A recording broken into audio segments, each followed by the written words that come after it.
Excellent Père de grâce, nous te remercions encore pour cette journée. Merci parce que nous sommes là pour encore construire l'Évangile. Nous sommes des vases entre tes mains, Seigneur, pour la promotion, la propagation. Nous sommes des journalistes de ton amour. Chaque jour, nous sommes là pour commenter, pour annoncer, pour construire, révéler ton amour manifesté en Jésus-Christ pour l'humanité tout entière. Seigneur, merci parce que tu fédères toutes ces personnes autour de cette émission. Plusieurs d'entre eux souhaitent véritablement te connaître dans la profondeur de ta parole. Seigneur, merci parce que tu rends cette émission virale, afin que ceux et celles qui te cherchent vraiment, qu'ils puissent te trouver lors de cette prédication. Toi qui vis et règnes pour les siècles et des siècles. Amen. Amen.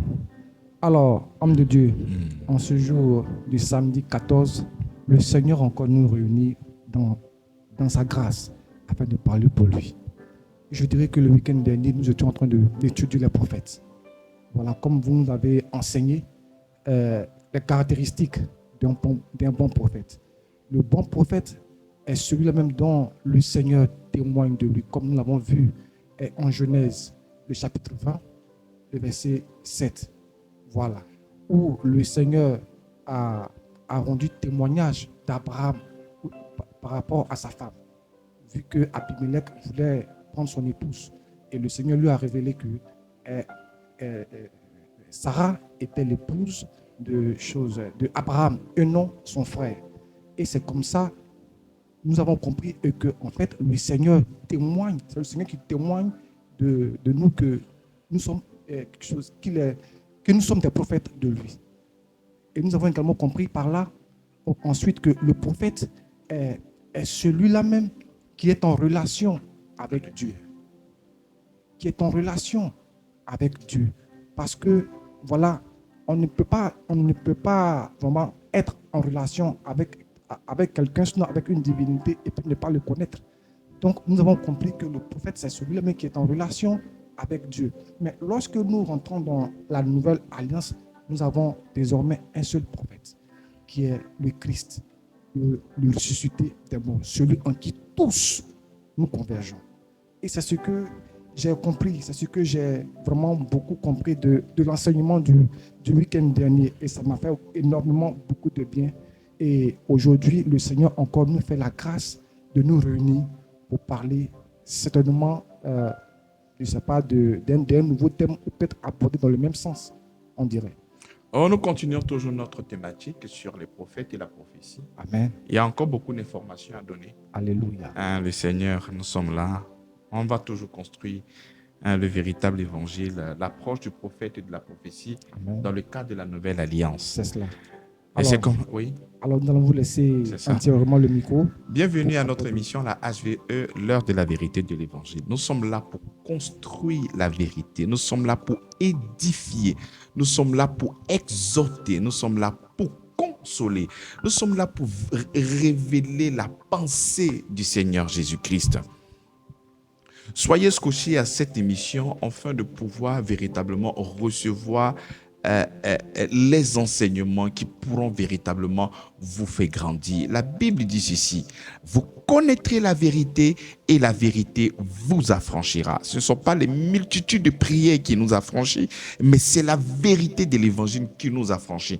Avant l'avènement de notre Seigneur Jésus-Christ, il y avait des gens qui priaient. Donc si la prière à elle-même pouvait sauver l'humanité tout entière, Christ ne serait pas venu. Et nous serons affranchis lorsque nous allons comprendre la vérité, la pertinence de l'œuvre de la croix.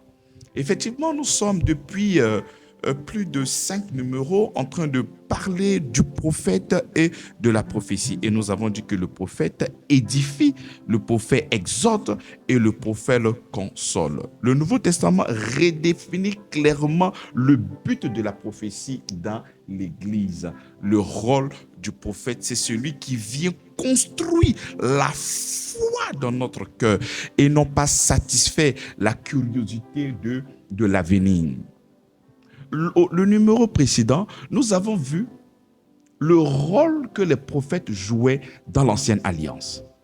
Lorsque le Seigneur a transmis la loi de Moïse, lorsque le Seigneur a transmis la loi, la Torah à Moïse, le peuple juif, le peuple israélite devrait marcher selon la loi reçue sur le mont Sinaï. Mais nous allons voir que ce peuple-là, tu peux diminuer, nous voyons que ce peuple-là avait reçu la loi, mais se sont détournés de quoi? Des principes, détournés de la loi de qui? De Moïse. Et quand les prophètes sont venus, les prophètes n'ont pas substitué la parole reçue autrefois. Les prophètes n'ont pas substitué, ne sont pas substitués à la loi. Mais ils sont venus demander de revenir à quoi? Mais à ce qui a été posé. Revenir à la loi. Donc, quand les prophètes venaient, qu'est-ce que les prophètes faisaient? Ils demandaient au peuple de revenir sur quoi? Sur la loi qui a été donnée. Donc, ils ne venaient pas donner une autre solution. Parce que en ce temps, le peuple aussi avait des difficultés. Mais lorsque le prophète venait, mais l'orientation que le prophète ne pouvait que donner était liée à ce qu'ils avaient reçu. Donc, le fondement de l'ancienne alliance était la loi. Donc, lorsque le prophète vient, quelle est la recommandation, quel est le médicament qu'il pouvait donner à ce peuple? Mais revenez sur cette loi, mais qui vous a été donnée. Donc, il ne pouvait pas donner une autre prescription en dehors de cette loi-là. De la même manière, nous prenons cette réalité et nous entrons maintenant dans la nouvelle alliance. Lorsque nous avons reçu la grâce, parce que la nouvelle alliance se repose sur l'œuvre totale, parfaite, achevée de notre Seigneur Jésus-Christ. Donc, lorsque nous avons reçu cette grâce-là, et nous voyons plusieurs personnes se détourner de l'œuvre totale, de l'œuvre achevée, de l'œuvre complète de notre Seigneur Jésus-Christ, le prophète vient afin de pouvoir édifier, vient afin de pouvoir exhorter, vient afin de pouvoir consoler. Mais ces activités de l'édification, de l'exhortation et de la consolation a un seul but, c'est le fondement de la foi. En dehors de ce cadre-là, en dehors de ce cadre-là, nous ne parlons pas du prophète parce que le prophète dans 1 Corinthiens, chapitre 14, le verset 13 est clair. C'est lui qui prophétise, au contraire, parle aux hommes. Et qu'est-ce qu'il fait? Il les édifie, il les exhorte et il les console. Lorsque nous avons vu l'apôtre Paul, il dit j'ai construit, parce que quand nous parlons d'édifice, quand nous parlons d'édifier, il dit j'ai construit l'évangile comme un habile architecte. Il a monté l'évangile, il a expliqué à ce peuple-là d'une manière posée. Il dit, lorsque je suis allé vers vous, je n'ai pas voulu savoir que Jésus-Christ et Jésus-Christ crucifié. Donc la construction de l'apôtre Paul, le fondement c'était quoi? C'était Jésus-Christ et Jésus-Christ crucifié. Lorsque nous sommes en train de parler de l'exhortation, mais l'exhortation est liée à quoi? Mais elle est liée encore à la parole. Vous allez voir les structures de l'apôtre Paul lorsqu'il écrit ses livres. Tu vas prendre Romains chapitre 3, de Romains chapitre 3 à Romains chapitre 12, il est en train d'expliquer, Romains chapitre 11, il explique la grâce, la justification. Quand il va finir de tout expliquer, il va commencer à exhorter le peuple. Mais l'exhortation, il dira quoi dans Romains chapitre 12, le verset 1er? Je vous exhorte donc, frères, par les compassions de Dieu, à offrir vos corps comme un sacrifice vivant, saint et agréable. Pas un sacrifice mort, mais un sacrifice comment? Vivant. Pas un sacrifice de pécheur, mais un sacrifice comment? Un sacrifice saint, agréable devant Dieu. Il dit, ce qui sera de votre part un culte raisonnable. Ne vous conformez pas au siècle présent, mais soyez transformés par le renouvellement de l'intelligence, afin que vous discerniez quelle est la volonté de Dieu, ce qui est bon, ce qui est agréable et ce qui est parfait. L'apôtre Paul arrive en Corinthiens. Il finit d'annoncer l'évangile. Mais nous trouvons des gens qui ont fait de la grâce du libertinage au point où se comportaient très très mal. Il dit au point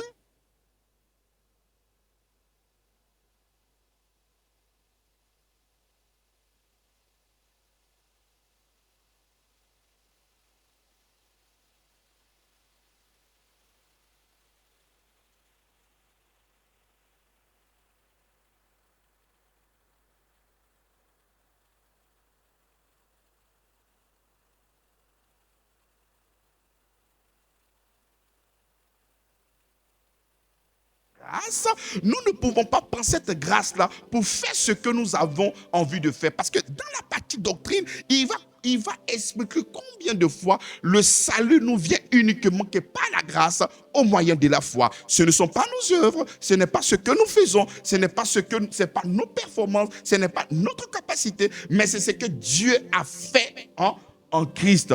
Donc, il y a des personnes face à cette vérité intéressante, douce et bonne, il y a certaines personnes qui ont viré dans ce qui n'est pas normal. Donc le prophète vient exhorter en montrant que le chemin là où tu te trouves n'est pas la vérité. Tu ne peux pas prétendre, croire dans ton esprit que parce que je suis sous la grâce, je pourrais vivre de telle manière, je pourrais faire ci, je pourrais faire ça. Il exhorte en disant, c'est ce que vous étiez autrefois. Donc le prophète, ayant la connaissance, voit la vie de certaines personnes dans l'église qui ne sont pas conformes à la parole, à la lumière de l'évangile. Donc, comme un prophète, tu viens apporter une exhortation pour dire cette vie que vous êtes en train de manifester, ce n'est pas la véritable vie en Christ, parce que c'est ce que vous étiez autrefois, mais maintenant vous aviez été sanctifié, maintenant vous aviez été lavé. Donc, vous ne pouvez pas vivre comme ça. Romains chapitre 12 nous dit quoi? Il nous dit de donner notre corps comme un sacrifice vivant. Mais c'est nous qui mettons notre corps sur cet autel comme un sacrifice vivant, sain et agréable. Mais nous allons voir, même dans la grâce, nous qui avons eu la grâce de recevoir ce message-là, dans nos congrégations, dans notre communauté, tu vas voir certaines personnes sous la bannière de la grâce, mais veulent vivre comme ils veulent. Ces personnes-là ont tellement entendu le bruit de l'évangile, et lorsque tu viens même exhorter, demander à ces personnes-là de revenir sur le fondement, en essayant de corriger ce qui est anormal, ces personnes-là ne veulent qu'écouter seulement que la grâce, au point où ces personnes décident de laisser les méandres encore de la chair. Non, lorsque nous acceptons véritablement le Seigneur Jésus-Christ, je dis toujours, il y a ce que Dieu a fait pour nous et il y a ce qu'il a fait en nous. Tu ne peux pas croire dans ton esprit seulement ce que Dieu a fait pour nous et ne pas réaliser ce qu'il a fait en nous. Donc l'exhortation vient. Il va même plus loin. Quand tu vas prendre le livre de Romains, chapitre 12, à partir du dernier verset, il va même aller plus loin. Il dit, mais si ton ennemi a faim, donne-lui à manger. S'il a soif, donne-lui à boire. Car en agissant ainsi, ce sont des charbons ardents que tu amasses sur sa tête. Donc le Seigneur nous exhorte à faire quoi? Mais de donner même la nourriture à nos ennemis. Mais tu vas trouver un prophète de cette génération. Je sais que ton père est à la base de ce divorce. Je sais que ton père est à la base de cette maladie. Je sais que ton père est à la base de tant et de tant et de. Donc si il est prouvé que c'est ton père qui est ton ennemi, qu'est-ce que la Bible te recommande? Il dit de lui donner à manger s'il a faim, de lui donner à boire s'il a soif. Au verset 21, il dit, ne te laisse pas vaincre par le mal, mais surmonte le mal par le bien. Donc, il ne faudrait pas croire, comme le Christ a déjà tout fait pour moi, comme je suis pardonné, nous n'avons pas de devoir. Non, nous avons aussi le devoir de manifester la vie de Christ sur la terre. Donc, même quand nous sommes en train de subir la méchanceté et le mal dans l'engagement de certaines personnes sur notre vie, mais nous sommes là pour répondre au nom de la foi. Donc l'exhortation, le prophète peut venir dans cette assemblée, mais nous voyons effectivement que vous vous êtes détourné de l'œuvre de la croix. Vous vous êtes détourné de l'œuvre totale, de l'œuvre parfaite, de l'œuvre achevée de notre Seigneur Jésus-Christ. Le Seigneur m'envoie maintenant. Vous demandez de revenir sur le fondement de Christ. Voici le rôle du prophète. Je vois que ta vie, tu passes ton temps même à ne pas payer les impôts. Parce que quand tu vas rentrer même en Romains chapitre 12, il va demander au peuple d'aller payer leurs impôts pour ne pas chercher à voler et à escroquer la nation là où tu te trouves. Donc je reçois que toi, tu ne fais que faire des cachotteries. Il faudrait que tu puisses aller payer. Donc l'exhortation vient révéler les choses que tu es censé faire, mais tu ne le fais pas. Parce que tu décides de friser avec ce qui n'est pas juste. Tu décides de friser avec ce qui n'est pas bon. Donc la prophétie vient pour faire quoi? Mais pour t'exhorter sous l'inspiration de quoi? De notre Seigneur Jésus-Christ. En fait que nous puissions faire sortir en nous la vie et non pas le péché. Et encore, édifier, exhorter et consoler. Oui, nous traversons des périodes qui sont difficiles et nous croyons que nous sommes les seules personnes à savoir. Mais lorsqu'un prophète vient te dire, femme, ne pleure pas, parce que ce que tu espères, cet enfant que tu veux voir, laisse-moi te faire comprendre que d'ici l'année prochaine, tu auras ce beau bébé, tu vois. Et ça vient consoler ton cœur d'une femme qui ne fait que chercher un enfant. Tu n'as exposé ton problème à personne, mais lorsque cette prophétie-là arrive, assure-moi, Dieu est informé de cette situation. Et tu vois, tu es remonté. Et c'est ça le rôle du prophète. Donc, quand il vient annoncer ces genres de choses-là, lorsque tu es triste, lorsque tu es découragé, ou lorsque tu es en train de construire sur le faux, sous la bannière de la grâce, tu vis comme tu veux. Lorsque le prophète viendra t'annoncer pour dire que c'est ce que tu étais autrefois, et tu n'as pas le droit de vivre ainsi. Et cette prophétie-là, et cette exhortation va t'amener à faire quoi? Mais à revenir sur le chemin exact. Lorsque nous prenons 2 Corinthiens chapitre 7 à partir du verset 10, il dit quoi? Il dit en effet, la tristesse selon Dieu produit une repentance à salut dont on ne se repent jamais.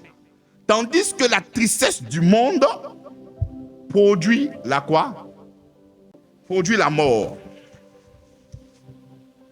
Donc vous voyez, donc la véritable, il dit en effet la tristesse selon Dieu produit une repentance à salut. Donc lorsque le prophète viendra t'exhorter à laisser ce que tu fais peut-être dans le noir, et cette prédication, cette exhortation va te pousser à avoir une véritable repentance. Il dit cette tristesse selon Dieu produit la véritable repentance, un changement de mentalité, un changement d'avis. Donc autrefois tu pouvais friser avec des choses négatives, mais tu seras remis sur le bon chemin par l'exhortation donnée par notre Seigneur Jésus-Christ. Lorsque tu commences même à partir du verset 1 de 2 Corinthiens chapitre 7, il dit « Ayant donc de telles promesses, bien-aimés, purifions-nous de toute souillure de la chair et de l'esprit, en achevant notre sanctification dans la crainte de Dieu. » Donc nous proclamons par la foi que Dieu nous a sanctifiés par lui. Mais ça,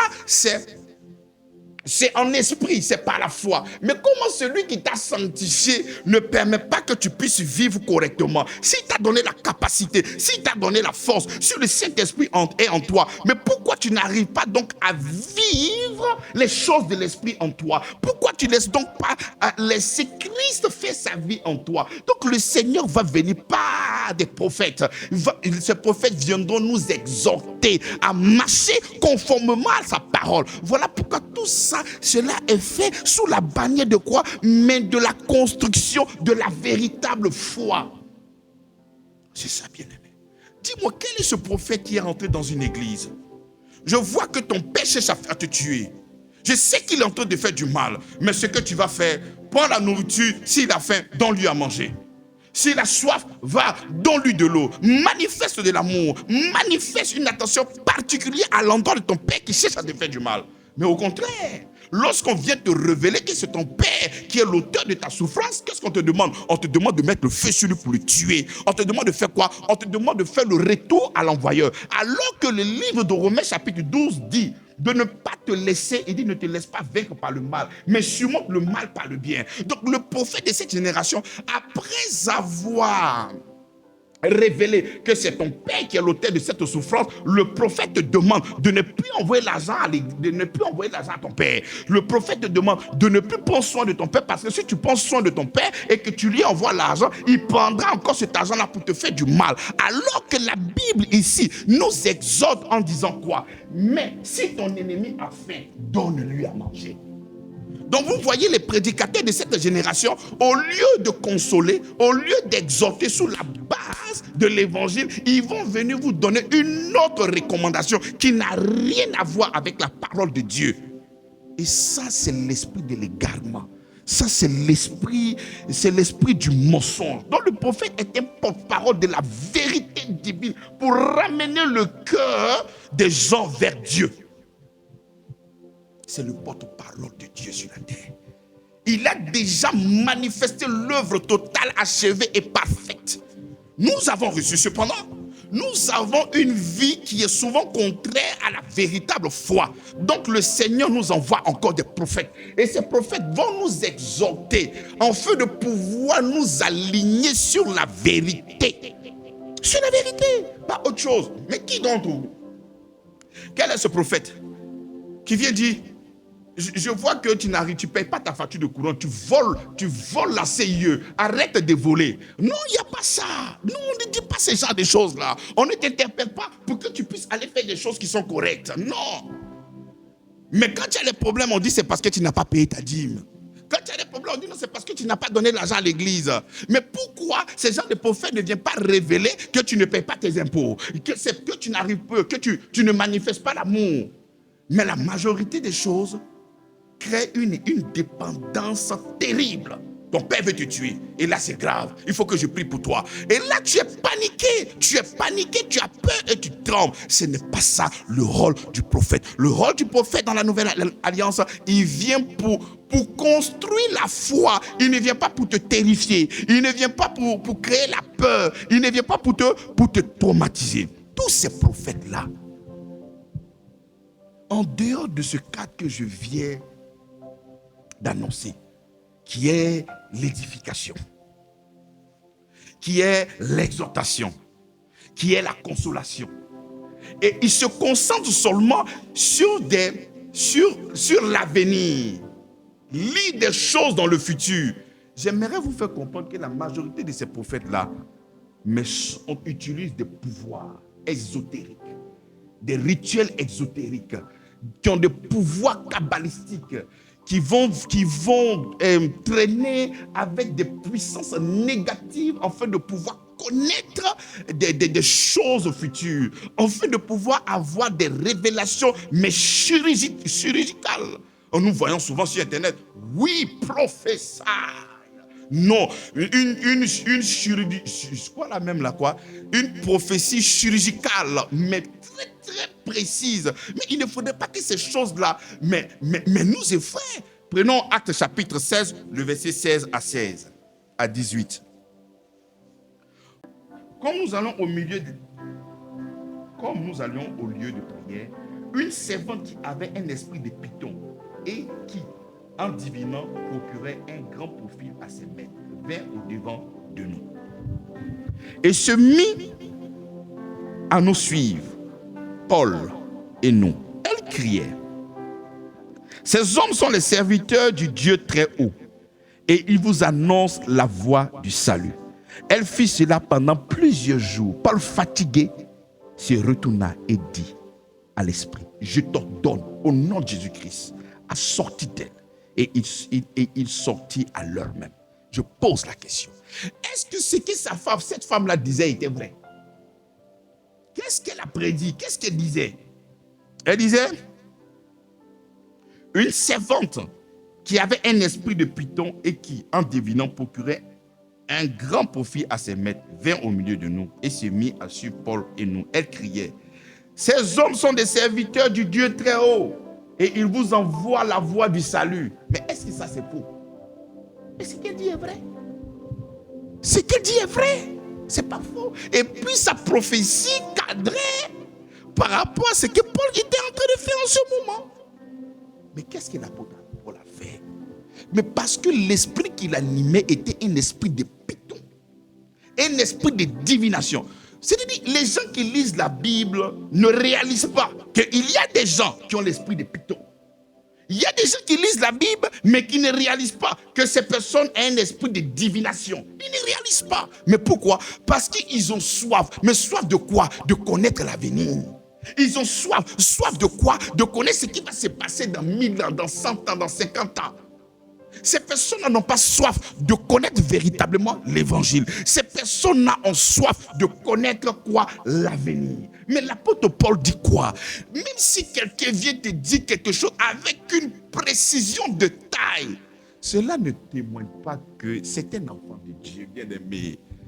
Ne blaguez pas avec ça. Les gars vont vous tuer. Cette prophétesse-là, cette femme qui est dans le livre de Actes, chapitre 16, à partir du verset 16, ce qu'elle a dit n'est pas faux, c'était la vérité. Mais cette vérité émanait d'un esprit de python, émanait d'un esprit de divination. Donc, on ne peut pas accorder du crédit à quelqu'un même qui dit quelque chose avec une exactitude chirurgicale. Non. Il faudrait déjà t'interroger par rapport à la source. Mais est-ce que cette personne est véritablement un enfant de Dieu? Donc si toi tu veux regarder la forme et non pas le fond, mais ils vont te tuer. Oui, la forme, oui c'est un prophète, ce qu'il a dit est vrai. Ce n'est pas parce que ce qu'il a dit est vrai que cela témoigne que c'est un serviteur de Dieu que Dieu envoie vers toi. Non, c'est l'esprit de Python. Parce que si c'était positif, l'apôtre Paul n'allait pas prier et menacer que le démon la sorte. Donc on ne peut pas accorder du crédit lorsque tu vois quelqu'un, mais tu ne connais pas sa source.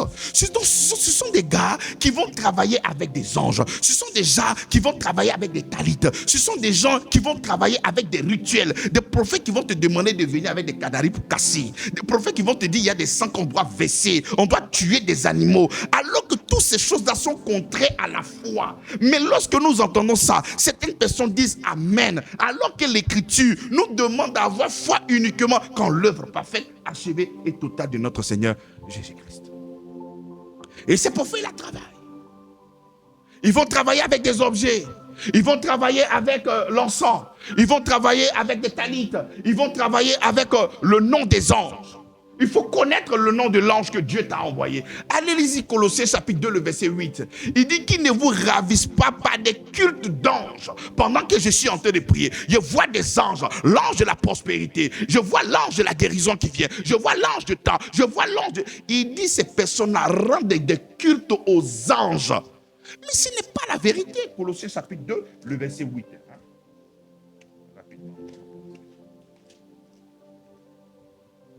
Il dit, prenez garde que personne ne fasse de vous la proie par les philosophies et par des vaines tromperies.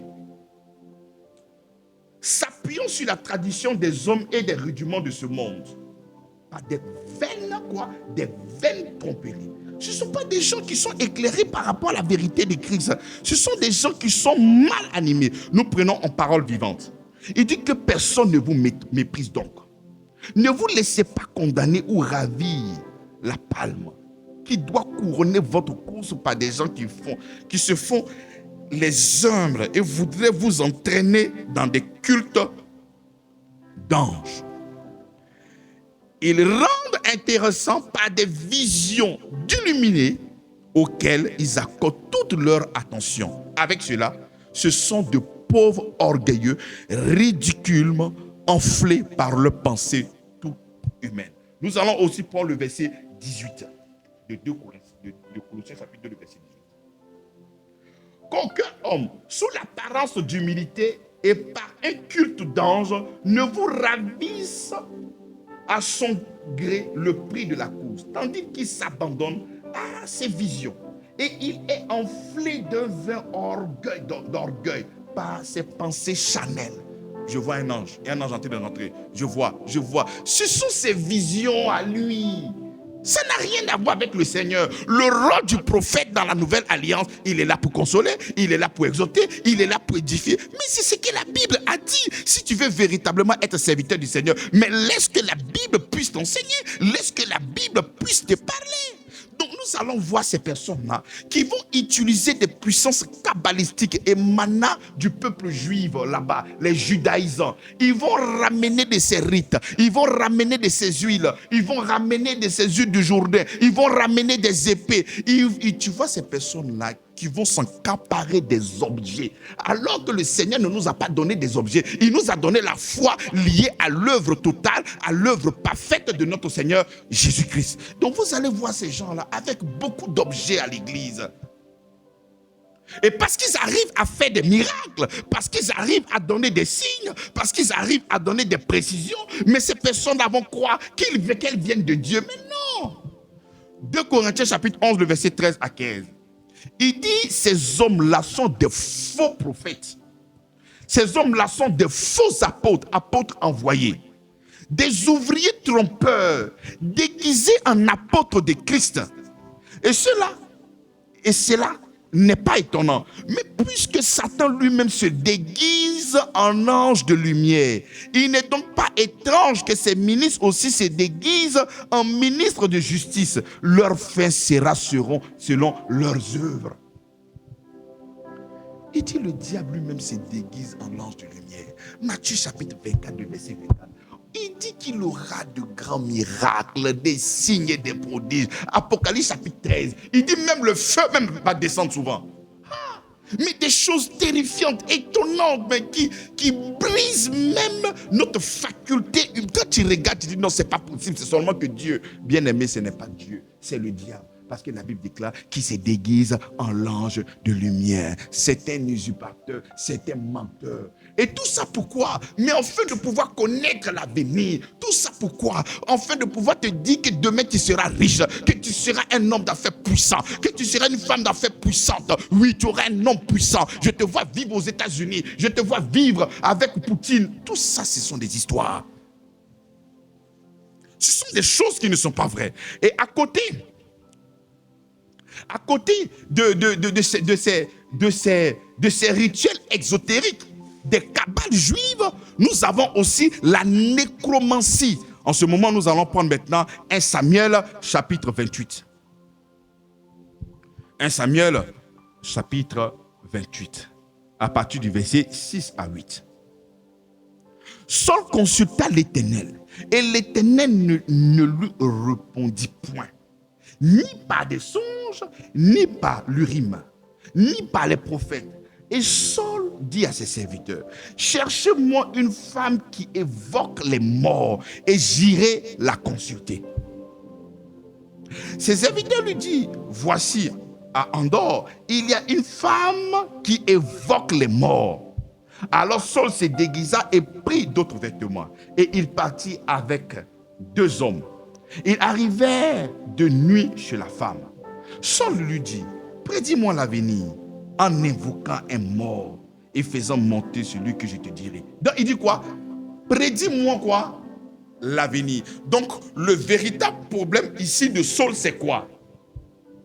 De Saül. C'est qui? C'est de prédire quoi? L'avenir. Lui, il veut connaître, alors que dans le passé, le Seigneur lui a toujours dit ce qu'il devrait faire. Il n'a jamais voulu écouter la parole du Seigneur. Il n'a jamais voulu écouter la recommandation du Seigneur. Et comme le Seigneur ne lui parle plus, ne lui répondait plus, mais parce que tout ce qu'il te demandait de faire, tu ne fais pas. Et comme il est maintenant étonné, il est dans les difficultés et qu'il n'entend plus rien de la part du Seigneur, qu'est-ce qu'il fait? Il dit qu'il veut consulter les morts afin de pouvoir prédire l'avenir. Donc ça veut dire que lorsque nous consultons des morts, on a la capacité de connaître ce qui va se passer demain, de connaître l'avenir. Donc vous voyez, donc le fait de connaître l'avenir ne fait pas filiation tout de suite avec notre Créateur du ciel et de la terre. Donc il y a des gens avec d'autres puissances, avec d'autres pouvoirs, avec l'esprit de mort, ils ont cette capacité de connaître l'avenir.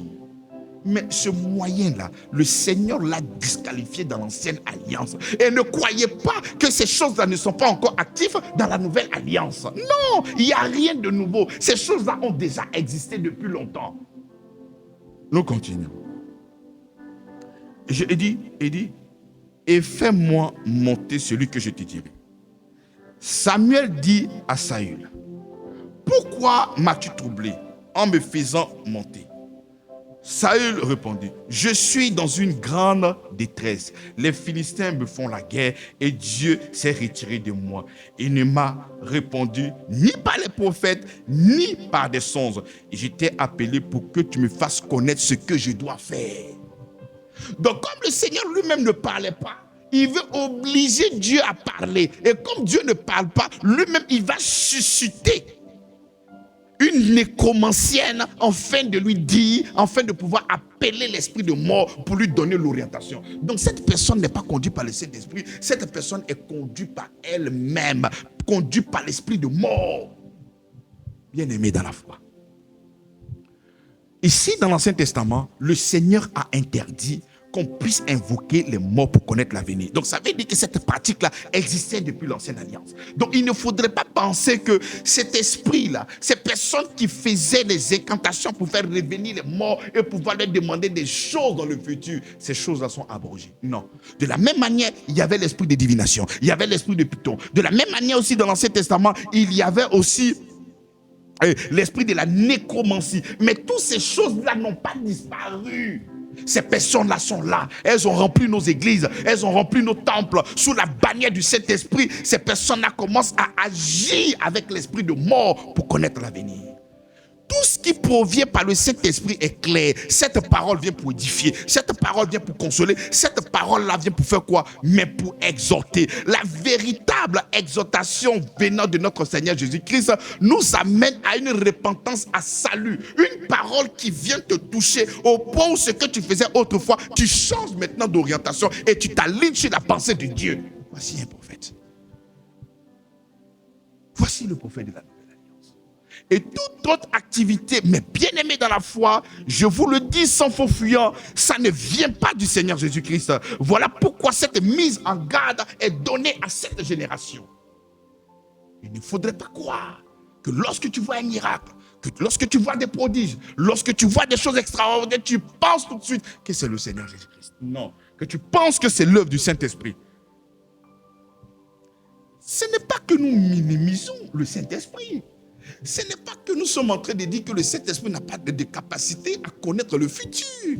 Mais toi qui me reçois, tu as besoin de ton salut. Tu n'as pas besoin de connaître ce qui va se passer dans le futur. Le futur qui nous attend, c'est l'enlèvement si nous croyons au Seigneur Jésus-Christ. Mais cela nous suffit. Nous savons qu'en Christ, nous sommes gardés. Nous savons qu'en Christ, nous sommes protégés. Nous savons qu'en Christ, nous sommes préservés. Nous avons la vie éternelle. Nous avons la rédemption. Nous avons la rémission des péchés. Nous avons la paix avec lui. Nous sommes déjà réconciliés. Nous sommes adoptés. Mais quelle autre information veux-tu connaître par rapport au lendemain? Moi, mon lendemain, c'est que dès qu'il y a l'enlèvement, je suis sauvé. C'est ce que j'ai besoin de savoir. J'ai besoin de savoir quoi encore d'autre. Donc, voici un peu le numéro de ce soir. Voici un peu le numéro de ce soir. Amen. J'aurais tant voulu qu'on puisse continuer encore, parce qu'il y a tellement de choses que nous apprenons avec le Seigneur à travers votre personne. Merci beaucoup, homme de Dieu. Bien-aimés frères et sœurs, nous sommes à notre émission HVE, l'heure de la vérité de l'évangile, avec le docteur Avri, président et fondateur de l'église Grâce sur Grâce. Alors, nous abordons notre seconde partie réservée aux questions. Alors, toi qui nous écoutes, toi qui es actuellement connecté, si tu as des préoccupations par rapport au sermon de l'homme de Dieu, si tu as des préoccupations par rapport à tout ce qui a été dit tout à l'heure, c'est le moment d'appeler, c'est le moment de poser tes questions pour qu'on puisse t'apporter plus d'éclaircissement par rapport à tes incompréhensions. Alors, vous pouvez appeler aux différents contacts suivants, le 01 01 01 43 13, le 07 07 67 69 94, le 07 06 06 06 52, le 01 01 01 43 13, le 07 07 67 69 94 et le 07 06 06 06 52. Nous rappelons que l'église Grâce sur Grâce est située à Toban-Aucan, quartier Zinsou 3. Et le programme de l'église a connu un aménagement nouveau. Voilà, désormais nous avons 2 cultes dans la semaine. Voilà, nous avons celui du mercredi à partir de 16h30 à 20h30. Nous avons un temps de prière 100% exaucement. Ensuite, l'enseignement et délivrance par la parole. Et les dimanches de 9h à 12h, nous avons notre culte de célébration. Et tous les premiers vendredis de chaque mois, nous avons une mini-veillée de 20h à 24h. Alors, c'est le moment de poser vos questions. Tous ceux ou celles qui ont des préoccupations qu'ils veulent exposer à l'homme de Dieu.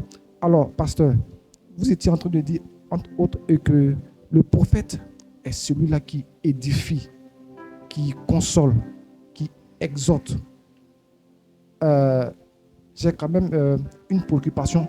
Alors que dans l'ancienne alliance, nous savons que les prophètes ont révélé, je dirais, les projets, la pensée de Dieu.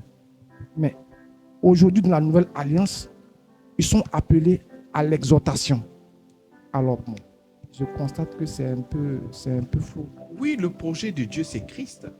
Donc après, lorsque le prophète venait, il jouait plusieurs rôles. D'accord? Déjà, il venait pour annoncer souvent le jugement. Parce que nous voyons très bien que le peuple s'est détourné de la voie C'est cela. du Seigneur. Donc quand le prophète vient, il voit ce peuple-là qui est en train de souffrir, il demande au peuple de revenir à la véritable adoration, de revenir au fondement de l'alliance. D'accord. Et si vous suivez véritablement ce que le Seigneur vous a donné, mais le peuple sera restauré. Donc il y a lieu de restaurer l'alliance entre Dieu et vous. C'est cela. Et si ces personnes-là écoutent la voix du prophète, ces personnes-là seront restaurées. Mais si ces personnes-là n'écoutent pas, c'est comme ça qu'il y a maintenant le jugement. Donc le prophète venait pour exhorter, et parce qu'il y avait aussi le jugement. Parce que s'il n'écoute pas la voix du Seigneur, il y a aussi le jugement. Mais au-delà de ça, parce que cette prophétie-là, elle était seulement nationale. Elle appartenait seulement à Israël. Mais les prophètes aussi, au-delà d'Israël, ils annonçaient le salut. Mais le salut était pour toutes les nations environnantes. C'était pour tout le monde. Et ce salut, Jésus-Christ, n'était pas seulement que pour les Israélites. Donc, quand il annonçait l'avènement de notre Seigneur Jésus-Christ, du salut de la grâce, mais c'était pour l'humanité tout entière. D'accord. Voilà. Donc, il prophétisait visant la grâce. Il parlait de la grâce. Il parlait du temps favorable. Le temps favorable, c'était l'avènement de l'œuvre de la croix, de la réconciliation entre Dieu et l'homme. D'accord. Et vous avez également dit que la grâce est devenue comme une sorte de libertinage. J'aimerais savoir, ça veut dire Non, quoi? en réalité, la grâce n'est pas du libertinage. Voilà. La grâce est le moyen par lequel nous sommes sauvés. C'est cela. Et ça ne peut pas être un moyen de libertinage. Oui. Mais il y a des gens qui sont corrompus depuis longtemps. Ces personnes-là qui prennent la grâce de Dieu en dissolution. C'est-à-dire, ils s'asseyent sur la grâce et ils font de la grâce ce qu'elle n'est pas. Et donc, tu vois, ces personnes-là, oui, sous la bannière, Jésus-Christ a tout payé pour moi, la croix de Golgotha. Je suis plus condamné. Christ a tout payé. Aucune chose ne peut me condamner. C'est vrai qu'aucune chose ne peut te condamner. Cependant, j'ai dit toujours, il y a ce que Jésus-Christ a fait pour toi et il y a ce qu'il a fait en toi. Donc, si c'est vrai qu'il a vraiment tout payé à la croix de Golgotha, il faudrait que tu puisses donner ton corps comme un sacrifice vivant. Un sacrifice vivant, sain et agréable. Donc, il y a des gens, par exemple, dans le livre de Corinthiens, ces personnes qui ont reçu la grâce, mais ils ont commencé à mal se comporter. Mal se comporter dans quel sens? Ils vivaient très mal, au point l'un d'entre eux sortait avec la femme de son père. Mais quand l'apôtre Paul est venu, il dit, mais que ces personnes-là soient jugées et retirées du milieu de nous. Parce qu'il n'est même pas digne de rester là. Et vous-même qui êtes à côté, vous riez, mais vous deviez être dans la colère pour le chasser. C'est un mauvais type. Et après, dans 2 Corinthiens, il dit, et si la tristesse, ce n'est pas moi, c'est vous, pardonnez le frère qui soit au milieu de vous, ne le chassez pas, ne le faites pas ci, ne le faites pas ça. Après, il dit, mais ton corps n'est pas le temps, ton corps est le temps du Saint-Esprit. C'est ce que tu étais autrefois, voleur, menteur, tout et tout. Donc, sur la bannière de la grâce, tu ne peux pas prendre la grâce sous prétexte que comme le Seigneur m'a vraiment pardonné, je vis comme je veux. Sous prétexte qu'il n'y a plus de condamnation pour moi et je vis comme je veux. Non, ce n'est pas la vérité. Parce que quand le Seigneur vient en toi, il ne va pas seulement que pardonner tes péchés, il va pardonner tes péchés et il va changer aussi l'intérieur. Et si l'intérieur n'est pas vrai, lorsqu'on va exposer ton intérieur, la Bible dit dans le livre de 2 Corinthiens chapitre 7 que cette parole va créer en vous la véritable repentance à salut. Amen. Alors, nous avons des frères et sœurs qui ont réagi sur les réseaux sociaux. Nous avons Samuel Atebe qui dit « Si le Saint-Esprit habite en chaque croyant, pourquoi certains dépendraient-ils d'un prophète pour entendre Dieu ?» C'est quoi? Si le Saint-Esprit habite en chaque croyant, pourquoi certains dépendraient-ils d'un prophète pour entendre Dieu? C'est pour ça que quand tu prends le livre de 2 Corinthiens chapitre quand tu prends le livre de Romains chapitre 12, et qu'est-ce qu'il nous dit? Il dit, au verset 2. Ne vous conformez pas au siècle présent. Donc, il est en train de parler aux gens qui peuvent comment on appelle, se confondre au siècle présent. Des enfants de Dieu qui ne se laissent pas conduire par le Saint-Esprit, mais qui se laissent conduire par la mentalité mondaine. Oui, tu peux trouver des chrétiens, mais qui vivent selon leur chair, et ce n'est pas normal. Donc, il faudrait que la pensée du Seigneur vienne pour corriger, de la même manière que dans l'ancienne alliance. Lorsqu'ils ont reçu la loi, ils se comportaient mal. Ils se comportaient mal et ils ne vivaient pas selon les prescriptions de la loi. Et quand le prophète venait, qu'est-ce qu'il disait? Revenez sur le fondement de la loi, obéissez à la parole de Dieu, vivez selon ce qui est écrit. C'est alors que vous réussirez, c'est alors que vous serez sauvés. Mais si vous ne faites pas, voici le jugement qui sera avec vous. Dans la nouvelle alliance, nous sommes sauvés par la grâce, c'est clair. L'apôtre Paul, après avoir construit l'évangile, il finit toujours par l'exhortation. Prenez même Romains chapitre 12, à partir du verset 1er au verset 13, il va même dire que la charité soit sans hypocrisie. Mais il est en train de parler à l'église. Tu peux trouver des gens, ils disent qu'ils aiment, mais ce sont des vrais hypocrites. Ils n'arrivent pas à dire ce qu'ils pensent. Ce sont des gens qui ne sont pas sincères. Et ça, on le trouve à l'église. Maintenant, par la prophétie, tu vas consoler ou exhorter ces personnes-là. Non, ne marchez pas ici. Ce n'est pas comme ça que vous deviez vous orienter. Parce que ce n'est pas cela que le Seigneur nous a appelés. Il va venir au verset 17. Ne rendez à personne le mal pour le mal. Recherchez ce qui est bien venant des hommes. Mais tu vas dire, mais le gars, il a déjà le Saint-Esprit. Pourquoi on lui dit ça? Je sais pas ça. Mais c'est un enfant. C'est un enfant. Il n'a pas encore grandi. C'est pour ça qu'il va arriver dans des coins où l'apôtre Paul va venir dire, vous êtes encore des enfants. Pourquoi? Mais il y a la jalousie parmi vous. Il y a des disputes parmi vous. Donc, je ne peux pas vous parler encore comme des grands. Parce que vous êtes des enfants. Parce qu'il y a des disputes, il y a des querelles, il y a n'importe quoi. Ce sont des choses que vous étiez autrefois. Maintenant, là, vous avez reçu le Saint-Esprit. Vous avez donc la capacité d'imposer des choses à la chair. Donc, vous devez vivre selon l'Esprit et non pas selon votre chair. Donc, le prophète vient pour annoncer des choses que nous savons déjà. Tu peux ne pas avoir la présence d'Esprit, mais il vient nous rappeler toujours la pensée de Christ. Parce que ce qu'il va dire n'est pas nouveau. De la même manière que dans l'ancienne alliance, ce qu'il disait n'était pas nouveau. Il demandait de revenir sur la quoi? Sur la loi. De la même manière que dans la nouvelle alliance, on te demande de revenir sur la pensée de Christ. Amen, amen. Merci beaucoup, pasteur, pour toutes ces précisions. Nous avons également un autre qui dit, comme pour la femme qui annonçait la vérité, mais qui était animée par un esprit de python. Comment pouvons donc éprouver si c'est l'esprit de Dieu qui parle, si ce sont d'autres esprits tels que la nécromancie? Bien sûr, mais c'est tellement simple. Comme je disais dans le numéro précédent, je n'étais pas dans le milieu pour savoir s'il parlait avec des sorciers ou des esprits de mort. Mais la Bible dit la prophétie vient pour exhorter. Est-ce que cette parole la exhorte?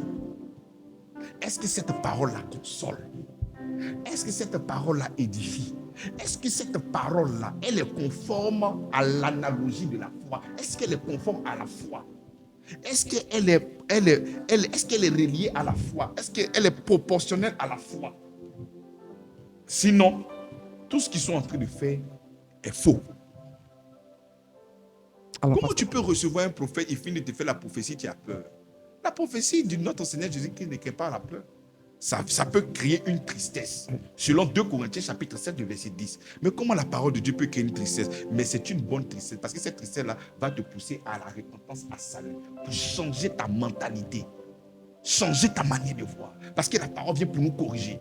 Parce que tu peux être têtu en voulant vivre comme ce que tu es, comme ce que tu veux. Alors que tu ne dois pas vivre comme ta chair te demande. Tu dois vivre selon l'esprit. Donc le Seigneur peut envoyer des gens afin de pouvoir t'exhorter. C'est pour ça que Éphésiens chapitre 4, verset 11 dit qu'il a fait des docteurs, des prophètes, des évangélistes et tout ça pour le perfectionnement de qui? Mais des saints. C'est vrai que nous sommes saints, mais en vue de nous perfectionner, à être des hommes faits pareils à toute éventualité. Voilà. Donc quand tu reçois une prophétie qui ne vient pas pour édifier, qui ne vient pas pour consoler, qui ne vient pas pour exhorter, vraiment je m'en garde. Cette parole-là ne vient pas de notre Seigneur Jésus-Christ. Alors, pasteur, pour aborder dans le même ordre d'idée, je crois bien qu'il y a également une parole qui dit en Jean, où le Seigneur disait lui-même que celui-ci, une voix dans le ciel s'est fait entendre, où il disait, celui-ci est mon fils bien-aimé, écoutez-le. Voilà. J'aborde également dans le même sens. Voilà, de la dame qui disait que ces personnes sont des hommes de Dieu, voilà, qui criaient ça et là, que c'était des hommes de Dieu. Écoutez-le. Et l'apôtre Paul a dit que c'est un esprit de Python. Donc, j'aimerais que vous éclaircissiez ce point-là clairement, vu que c'est un peu flou. Non, comme Je je ne dis, comprends pas bien. la prophétie a un seul but, Oui, exhorter, oui, édifier et construire oui. par rapport à la véritable foi en Jésus-Christ. Jésus-Christ, On est oui. d'accord? Oui. Toute activité qui n'a pas pour fondement la démonstration de la véritable foi en Jésus-Christ est un risque. Et nous ne devons pas porter, nous ne devons pas véritablement accorder du crédit à cela. Ce n'est pas parce qu'elle a dit la vérité. Parce que s'il ne faisait pas ça, lorsqu'il allait partir, elle allait continuer la mission. Je vous ai dit que c'était un vrai prophète, non? Bon, d'accord. Maintenant qu'il est parti, il m'a envoyé pour venir continuer maintenant la mission. Elle allait venir maintenant tordre et venir dire des choses dont le peuple pouvait peut-être en subir les conséquences. Amen. Amen. Donc, il faut vraiment... Et puis, tu sais que lorsque nous sommes des enfants de Dieu, nous avons le discernement par la parole de connaissance que nous avons. Et lorsque quelque chose ne vient pas de notre Seigneur Jésus-Christ, nous le savons. Il faut savoir ça. Voilà. Amen. Amen. Voilà. Amen. Alors, comme nous le disions, nous sommes dans la seconde partie de notre émission où nous posons des questions à l'homme de Dieu suite au message donné. Alors, toi qui as des préoccupations par rapport à la parole, c'est le moment d'appeler au 01 01 01 43 13, au 07 07 67 69 94, le 07 06 06 06 52. Lorsque tu es en train de parler sur la montagne de transfiguration, qu'il y avait Élie, il y avait Moïse, il y avait le Seigneur Jésus-Christ au milieu. C'est cela. Et Pierre a dit, construisons les 3 tentes. Et quand il a dit ça, le Seigneur a dit, celui-ci est mon fils bien-aimé, en qui j'ai mis toute mon affection, écoutez-le. Écoutez-le. Et quand il a fini de dire ça, qu'est-ce qui s'est passé? Élie et les prophètes ont... Mais Disparu. tu vas voir des prophètes qui vont te dire, le Seigneur m'a fait grâce, j'ai vu Élie. Mais sur la montagne de transfiguration, il a fui. Mais il va te dire que lui, il a vu, oui, tu as vu Élie, tu as dit quoi? On dit, écoutez-le, le est mis pour Jésus-Christ. Oui. Mais lui, il va te dire que j'ai causé Élie. Élie t'a dit quoi? On dit, il ne faut pas l'écouter. Mais toi, tu dis que tu dois écouter Élie. Alors que la Bible est claire, écoutez-le, pas écoutez-les, parce qu'il y avait 3 personnes. Donc la parole revient exclusivement à notre Seigneur Jésus-Christ. Mais le prophète va te dire que j'ai vu Élie. Toi, tu as quel moyen de dire qu'il ment? Il a dit, ah, vraiment, j'ai peur, il ne faut pas qu'il ait dit que non, c'est faux, j'ai vu Élie. Tout ça là. Il dit, et Colossiens chapitre 2, le verset 8, a dit quoi? Il dit, il se met des visions païennes, humaines, qui n'ont rien à voir avec le Seigneur Jésus-Christ. Ils ont des visions folles. Si mon tour de ciel vient te dire que pendant qu'il est en train de parler là, Jean est venu s'asseoir pour le dire, tu as quel moyen de savoir ça? Est-ce que c'est conforme à la foi? Donc, on aime toujours se laisser impressionner par ce genre de choses-là. C'est ça que nous devons arrêter. Parce que quand tu es impressionné, arrivé un moment, il y a beaucoup de choses qui entrent dedans. Ah, quand tu rentres dans le bureau, j'ai vu 2 ans derrière toi. Tout ça, ce sont des choses. Qu'est-ce que la Bible nous dit? C'est ça que nous devons écouter, pas autre chose. Amen. Amen. Amen. Merci beaucoup, pasteur, pour tous ces éclaircissements. On en avait besoin en tant qu'enfant de Dieu. Vous avez aussi dit que le prophète, c'est le porte-parole de Dieu sur la terre. Ça m'a beaucoup plu cette parole. J'ai beaucoup apprécié le fait que vous dites ces choses parce qu'aujourd'hui, nous avons le Christ qui est, disons, le porte-parole de notre Dieu que nous adorons. Et j'ai beaucoup aimé surtout ce pan de parole-là. Alors, nous sommes à notre émission, nous sommes pratiquement en fin de mission. Alors, tous ceux qui ont des questions, c'est le moment de les poser. Et nous donnons le programme de l'église. Le programme de l'église, c'est tous les mercredis de 18h30 à 20h30. Nous avons un temps de prière 100% exaucement et de 19h à 20h, enseignement et délivrance par la parole, et tous les dimanches de 9h à 12h, culte de célébration. Tous les premiers vendredis de chaque mois, nous avons une mini-veillée de 20h à 24h. Alors, homme de Dieu, nous sommes pratiquement en fin de mission. Voilà, il va falloir que nous récapitulons un tant soit peu ce que nous avons dit. Parce qu'il est important qu'aujourd'hui, les enfants de Dieu sachent beaucoup de choses par rapport aux prophètes et à la prophétie. Ce sont des choses très, très délicates et nous devons plutôt nous concentrer sur, je dirais, l'évangile de notre Seigneur Jésus-Christ afin de pouvoir mieux être orientés par les Saintes Écritures. Alors donc, quel récapitulatif pouvons-nous retenir de tout ce que nous avons dit Le aujourd'hui? ministère prophétique et la prophétie est un office à prendre avec beaucoup de sérieux. Parce que c'est le moyen par lequel le Seigneur nous donne souvent des réponses, mais non pas d'une manière contraire à la foi, mais qui vient confirmer les Écritures. Confirmer les Écritures. Dis ton péché, ça te fait du mal. Et je vois ça en tant que prophète, je vois que ton péché, ça te fait du mal. Ce que tu vas faire, il faut aller payer des vêtements pour lui. Il faut manifester l'amour, selon la Bible. Si ton ennemi a faim, donne-lui à manger. Dis-moi le nom du prophète qui a dit à quelqu'un. Mais déjà, on a déjà peur, pasteur. Parce que le fait même, on te dit que non, mais la Bible dit l'amour parfait bannit la crainte. Justement. L'amour parfait bannit la peur. Pour ceux qui le savent naturellement, c'est-à-dire que... C'est ça le rôle du prophète. Justement. Quand le prophète arrive, je sais que ton père va te faire du mal. Je sais que des gens, ça te fait du mal. Je sais même que ton père, ça te fait du mal. Prends la nourriture, va lui donner. Paye un beau vêtement pour lui. Va embrasser, lui dis papa, je t'aime. Quoi? Tu ne peux pas le faire. Il n'y a jamais eu de prophétie comme ça. Tu as déjà entendu une prophétie comme ça? Jamais. Mais pourtant, c'est ce que la Bible nous dit. Pourquoi il le dit? Mais pour ne pas que le mal puisse avoir de la hauteur sur toi. Il dit, ne te laisse pas vaincre par le mal, mais surmonte le mal par le bien. Parce que quand moi je te dis que ton papa cherche à te tuer, qu'est-ce que j'écris dans ton cœur? La haine. Et qu'est-ce qui va prendre la hauteur encore dans ton cœur? La haine. Donc tu es prêt même à faire du mal. Si tu envoyais 100 000 à ton papa chaque mois pour payer la nourriture, qu'est-ce que tu fais? Je vais couper tout. Donc tu laisses ton père dans quoi? Dans la fin. Et qu'est-ce que la Bible te dit? Faire le contraire. Voilà pourquoi nous avons plusieurs personnes, au lieu de laisser la parole de Christ nous conduire, on décide de laisser le prophète nous conduire. Si tu as envoyé l'argent là-bas, ton dossier que tu devais faire, ça c'est gâté. Qu'est-ce que tu peux envoyer? Tu ne peux pas envoyer. Donc aujourd'hui, ta protection, ce n'est plus le Seigneur. Ta protection, c'est le prophète. Et ta manière de faire, ta performance. Non, c'est des histoires. On doit arrêter les prophètes. Si moi je deviens président de la République, j'ai fait une brigade de ça.